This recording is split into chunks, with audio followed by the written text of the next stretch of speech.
నమస్తే. ఆ మీడియా అతను ఏదో ఇంటర్వ్యూ చేస్తూ సజ్జల రామకృష్ణారెడ్డి గారిని ఆయన ఏదో నెక్స్ట్ వైసీపీ వస్తే జగన్మోహన్ రెడ్డి గారు ఎక్కడ కూర్చొని పరిపాలిస్తారు, విశాఖపట్నంలో ఉంటారా అని అంటే, లేదు అమరావతిలోనే అంటున్నాడు. గతంలో కూడా అట్టే మా జగనన్న ఇక్కడే ఇల్లు కట్టుకున్నాడు, మా జగనన్న ఇక్కడే ఉంటాడు, అమరావతి ఇక్కడే ఉంటుంది, మేము అట చేస్తాం కోతలు కోసి 3 ముక్కలు ఆట ఆడినందుకు కదా చెప్తే కొట్టింది, జనాలు బయటపడేసింది మిమ్మల్ని. మళ్ళీ ఇప్పుడు ఎందుకు అలాంటి మాటలు మాట్లాడేది, మళ్ళీ ఓట్లు వేస్తారని. ఇట్లాంటి ఎన్నిసార్లు చెప్పినా మీకు ఓట్లేరు, మిమ్మల్ని చెప్తూ కొట్టడం తప్ప ఇంకేం లేదు మీకు. అసలు కుదరని పని, అది వేస్ట్, వదిలేసేయండి. అట్లాంటి మాటలు మాట్లాడద్దు.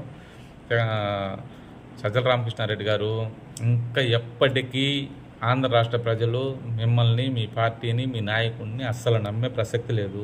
అందుకని మీరు హ్యాపీగా మీ వ్యాపారాలు దోసుకున్న డబ్బులు ఉన్నాయి, కావాల్సిన ఉన్నాయి, ఆ దోసుకున్న డబ్బులతోటి మీ వ్యాపారాలు చేసుకుంటే మీరు హ్యాపీగా బతకటం మేలు. ఈ రాజకీయాలు వదిలేసేయండి. ఇంకా రాజకీయం అనేది కుదరదు మీకు రాజకీయాల్లో ఇంకా అవకాశం లేదు. దయచేసి అర్థం చేసుకొని ఈ అమరావతి మళ్ళీ మేము అమరావతిలోనే ఉంటాం, అమరావతిని మళ్ళీ నిర్మాణం చేస్తాం, ఈ పనికి మళ్ళీ కోతలని కుయ్యద్దు దయచేసి. నమస్తే.